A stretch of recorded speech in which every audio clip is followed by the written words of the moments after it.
Okay, first thing we gotta cover today. If you function normally on 6 to 8 hours of sleep, we have beef. I am envious. I am coveting, biblically.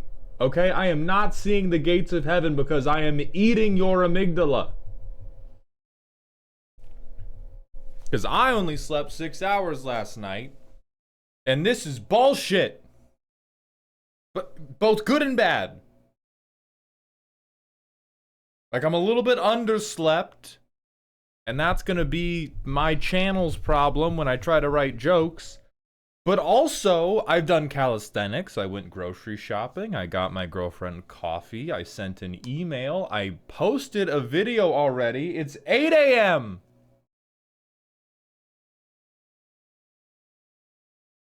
This is anyway, wall hacking was the sentence. Anyway, um, we're going through a little bit of a breakdown, I think, but I think it's good. Over the last couple weeks, we've been doing the free count experiment, and there was an initial surge of relief from separating the content. And I've been noticing that I'm still pretty stressed about it. And more than the stress itself, that like knowing that you're stressed when you shouldn't be stressed creates a feedback loop of being even more stressed. And so that was happening. And so what I think is going on is my internal stress response is I was playing trash Jenga. If you've never been roommates with 4 or more white dudes in college, the way trash Jenga works is it's always somebody's turn to take the trash out, but they don't want to do it, and so you just keep stacking shit higher and higher and higher in the trash can until it falls over, and whoever knocks it over is the one who has to clean everything up and take it out. Is it disgusting? Yes. Did it work? Also, yes. So I think that I've been playing trash Jenga with my own stress response. And now that I'm moving stuff around to organize it better with the other channels, it's all starting to fall down, but in a good way, because it is not falling down because it is so overloaded that it threatens the integrity of the kitchen. It's falling down because it's like we should have taken the bag out a week ago. And I think where a lot of this stress is coming from is misaligned priorities. And I talked with Z at length about this, which helped a lot because they are very smart and very cute.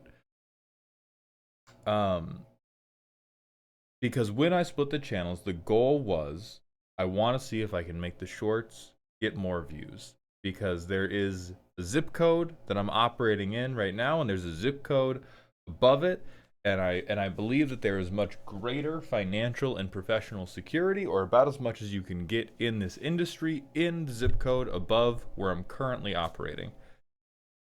And if I go through and tally up everything that should be giving me security, things are broadly successful, but I still don't feel okay. I still feel very stressed out. I feel like I'm going to wake up any day and there's gonna be no views, no money, no nothing, and everything's gonna be tense again. And I'm sure that there is unresolved childhood trauma wrapped up in there because my mom and I were very, very poor.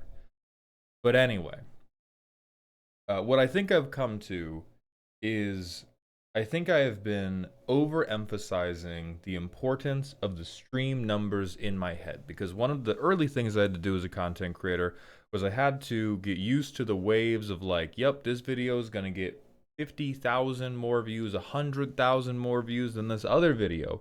You may have loved the videos equally. You may have loved the video that got less views more. You may have felt that that video was funnier, that you put more of yourself into it, whatever, that the people who liked the other video are appreciating the wrong part of it and not the part that was so clever and well thought. I've dealt with this.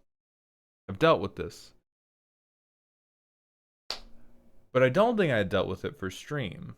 And I think, one, I love streaming. Two, I think I'm bad at streaming. Not in a way that don't compliment me. This is a space for us to be transparent with each other and reflect. It's not a space for us to fluff each other Trump style. Yeah, I saw the headline about Bill. I think that was discredited. I think Epstein's brother said like, "Oh, I wasn't talking about Bill Clinton," probably because he was threatened with a predator drone. But anyway, um, so not in a way that I need to be complicated, but in a way of like, I feel that I have a lot of strengths as a presenter, as a comedian, as a broad entertainer, and I feel like those are weakest in a live setting. And that's part of why I enjoy streaming. I enjoy working on the area that I feel is most lacking. And I also feel like streaming holds an outsized portion of my job security because the decros are done on streaming. That was the financial backbone of what allowed me to go full time in the first place. They still provide a lot for Z and I.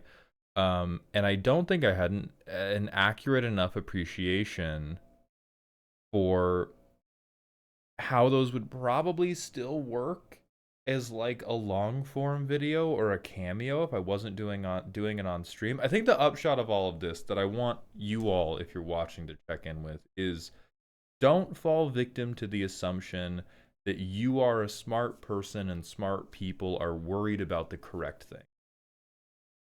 I know that sounds so obvious coming from another person. I need you to look in the mirror and be like, have I been assuming that I'm reasonable and therefore concerned about reasonable things? Because you're probably worried about something unreasonable. And to illuminate that, I'm gonna tell you all about the unreasonable thing I have been worried about. Because when I've learned to ride the wave of like the walls of bossing say, most successful roast short, that one. Hold on, let me get the accurate quote. 827,000 views. Everything around it, like 200K. A quarter. A quarter as many views. I was like, yeah. Hell yeah, butts are funny. And yet, when I look at my stream analytics, if the average viewership is like 15 lower than normal, I'm tweaking. I'm like, it's over. I'm cooked. I'm not interesting. Oh, oh, woe is me. Oh, 10 people were missing from the classroom. And that's foolish. That is foolish. But I don't think I was able to recognize that that was foolish until I moved stuff around and I began isolating variables to work on them science style. And it wasn't until I isolated all the Commander Row stuff from the channel and got to really see it by itself and go, okay, this is good. This is working. There are things I can do to improve it, but generally, this shit is good. And I got to put all the variety stuff in another bucket and be like, this is good. Not as good. People don't like it as much, but I'm putting out things that make people laugh. That's all good. And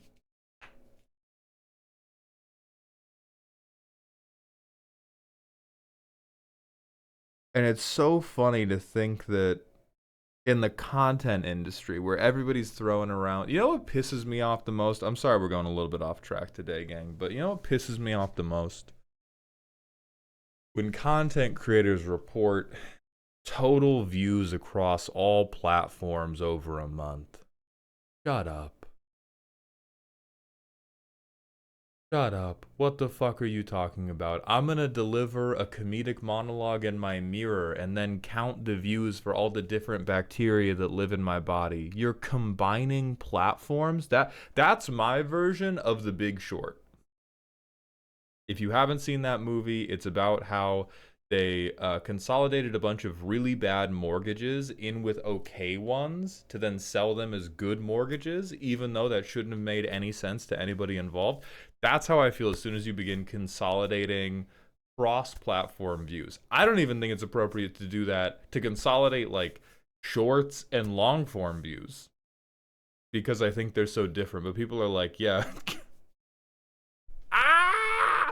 Um, what the fuck was I talking? Dude, being awake at 8 a.m. is crazy. What the fuck was I talking about? Oh, right. But in content creation, where the important number is like an order of magnitude, like you're worried about how do I make a video get 1 million viewers? How do I get 1,000 new subscribers, 10,000 new subscribers? I'm letting the presence or absence of like 20 people dictate how I feel about my professional security. And so if you watch stream, good news, parasocial relationships go both ways. I'm also very worried about you. It And so now that I can see that and like wrap my head around it, I think I can confront it a little bit better. So let's talk data for the week. I think I did one short fewer than normal. I believe. I think that's okay because I got ads done this week, quite frankly. And I think I got like we did the stream yesterday closed, which I fucked up because I assumed that the people who weren't coming just like had something come up, but there was one person who was just at a pre-release and they were looking forward to getting their deck roasted after a pre-release, and so we're getting them done Tuesday. But that was a little logistical fuck up. But stream ended, and then I got like I think I'm getting like 680 for this ad that I'm right. Funny money. For this ad that I did, and it's good. I think y'all will like it. I think it is. It's funny. Z and I were laughing filming it, and so I'm hoping that that comes across in the ad itself. Um, so I got one short fewer than normal done. The views were not very good, which is interesting. I had the Walls of Ba Sing Se do tremendously well. Like it's cranking towards 1 million views. Everything else lower than normal, which is sort of fighting the imagined trend line of what should be happening if splitting the channels is positive. And so a secondary hypothesis that I'm going to investigate at the end of the 2 months is maybe splitting the channels isn't actually that big a deal, but it's more to do, but what I'm feeling is more to do with this other stuff is not worth interrupting the roast cadence over. Maybe like the really weird stuff has to stay on variety. But when it comes to what I pull back into the main channel first or what I experiment with first, I think like magic skits, other magic rants, I doubt that will have an impact on the numbers, but what I do think has an impact on the numbers is I don't think it's ever reasonable for me to go, I'm filming this today instead of the Commander Roast. If I get a Commander Roast done and then I have a kooky idea, excellent. Film that too. But there is a baseline, and I think the floor is 4. I think if I do less than 4 a week, I'm gonna fall out of the zeitgeist like a banker in the 1930s.